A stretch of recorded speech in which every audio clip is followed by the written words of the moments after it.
Ahead of the SADC summit in Harare, Zimbabwe, Mr. Mnangagwa's government took over the council operations in Harare to enhance the city's outlook for the upcoming August summit. The Zimbabwean government plans to remove vendors from the streets of Harare and Chitumwiza under the Make Our Zimbabwe Clean, Attract Investments banner. Several supporters allied with Mr. Chamisa and the CCC have been imprisoned since the start of June.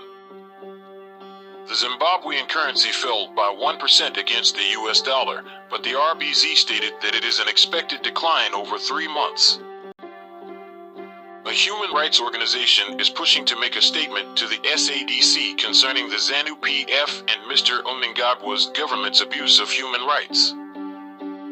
Mr. Timba and 78 others were imprisoned for holding a gathering at their home to celebrate the Day of the African Child, simply because they are CCC supporters and linked to the former and prominent opposition leader Nelson Chamisa.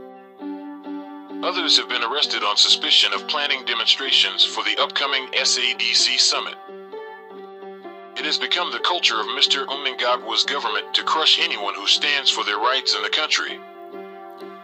Furthermore, Mr. Mnangagwa has made false accusations against Zambia after its deputy, Dr. Nevers Mumba, as the head of the SADC Observer Mission, issued a statement that the elections in Zimbabwe were not free and fair. We did not see such issues in the South African elections, even though the MK party, which claimed the elections were rigged by Cyril Ramaphosa, dropped their court cases, agreeing that the elections were acceptable. The main opposition Democratic Alliance Party joined with the ANC to form a government of national unity.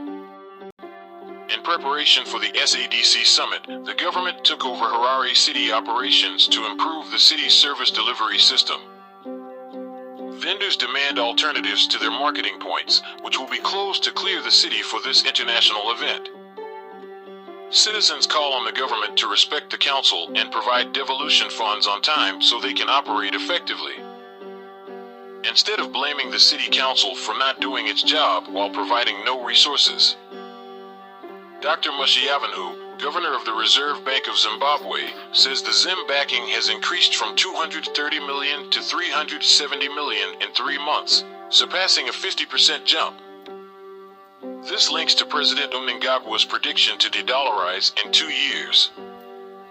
If the reserves continue to rise like this, by 2026 the RBZ may have over $2 billion backing the ZIM, which could enable the ZIM to take on 80% or more of market operations.